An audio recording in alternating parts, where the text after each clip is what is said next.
Punisher: One Last Kill has arrived, and it was a full-octane, blood-filled, brutal, non-stop action killing spree. Fans have been waiting for years for this level of punishing, and I'll be damned if it wasn't a Disney Plus show that gave it to us. But I do have one major issue with this special that left me feeling a certain way come the final kill. Hey everybody, Colton here, and I want to give you my thoughts on Punisher: One Last Kill. I actually did a breakdown for the special over on Screen Crush that I hope you guys will check out, but I would love for you to stick around and listen to this review discussion as well, because I'm going to dive into some things that we just didn't have time to get to in the breakdown. Now, before we actually got the special, I was very open about the fact that I was disappointed that it was going to be a special at all. Why not do a fucking movie? You can make a Punisher movie for $50 million easy, and that is chump change compared to most Hollywood movie budgets, especially Marvel movies. You could have made a guaranteed profit with this movie by giving it another hour of runtime and a theatrical release,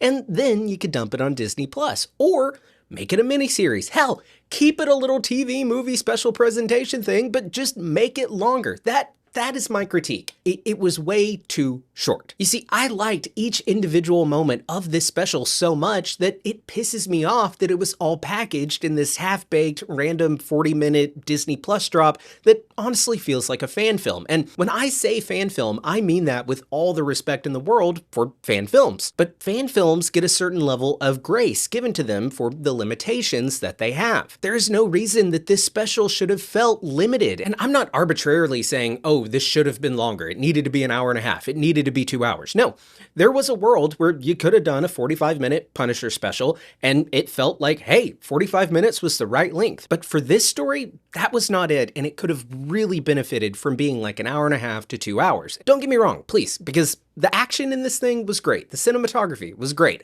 Bernthal's performance was great, but I can't help but feel like this was something that Marvel didn't even really want to do, and they kind of just threw Bernthal a bone saying, hey, we'll give you some money and a crew and a few weeks to make this little passion project that you pitched, but you need to keep it under an hour and in one location, and we're gonna drop it on Disney Plus. I just feel like this special deserved better, especially with seeing what they were able to do with the very little time and resources they had. Now, I can sit here and complain about where I think it went wrong, but I think it would be better if I told you what it could have done to make everything right. I think this thing should have had scenes that showed us who the Nucci's were. Show us the bad ones and the terrible shit that they did. Show us the good one and his kind heart and innocence in it all. Show us Mom, the mother of all these boys, and her relationship with them, and her relationship as the wife to the big guy, and her struggling to teeter between raising a good boy and her youngest and hoping he'll take a different path, but also accepting the life of luxury that comes with her family's criminal empire. And then you cut into what Frank has been up to, have the news talking about what's going on with Mayor Kingpin and Daredevil and the AVTF rounding people up, show Punisher watching this broadcast from his new apartment that he's holding up in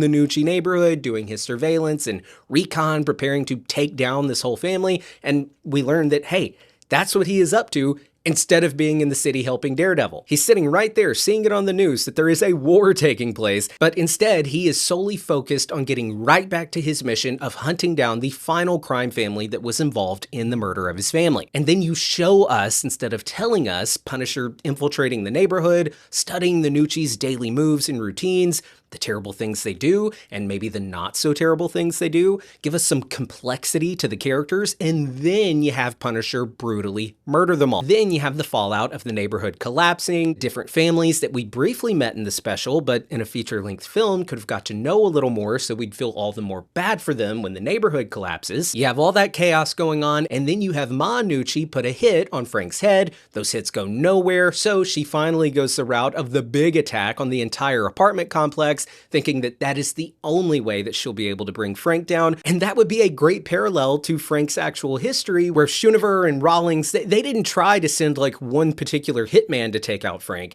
They got a big gang war to happen with Frank right in the middle, hoping that he would die in the middle of it. And that's essentially what Ma Nucci is having to do. She couldn't just send like one hitman to get him or, something like that. No, she had to have massive chaos happening with Frank right in the middle of it, hoping that he would somehow get clipped. So anyway, the special that we got, I think that's your second act of the film, that huge fight scene. And then in the third act, you have Frank coming to terms with him needing to embrace the skull. He will have just saved that poor family and let Ma get away in the process, and now he has one last kill. Ma Nucci. And then we can see Punisher go after her at her penthouse and give us yet another brutal fight sequence with Frank in his Punisher gear, fighting all of her guards. And then once he gets to Ma, we can have this emotional exchange between her and Frank, both being parents who lost their children and who now live in that grief. They're both also responsible for the death of each other's children, so they can talk about that. They can talk about the monsters they have both become following the death of their families and the blood that they now both have on their hands. And then ultimately you have Frank decide not to kill Ma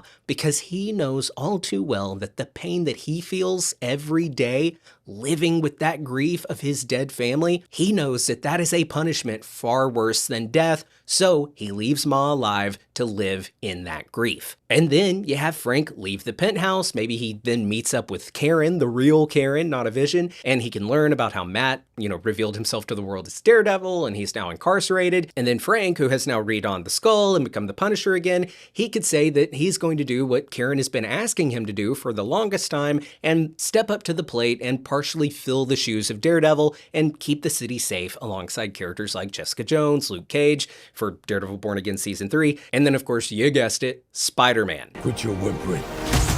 Suit yourself. Mother. Go home! But hey, those are just my thoughts on the special.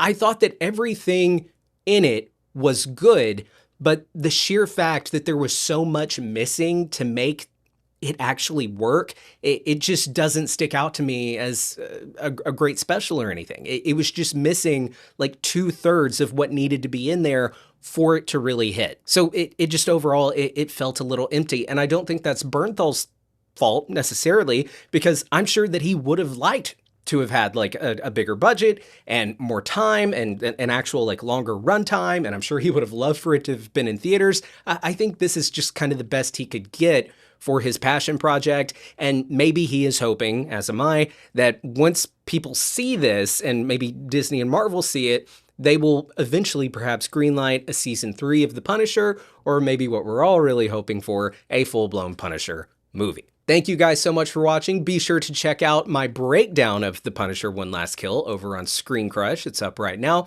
I will see you guys soon. I've been Colton Ogburn. Thanks for watching. Bye!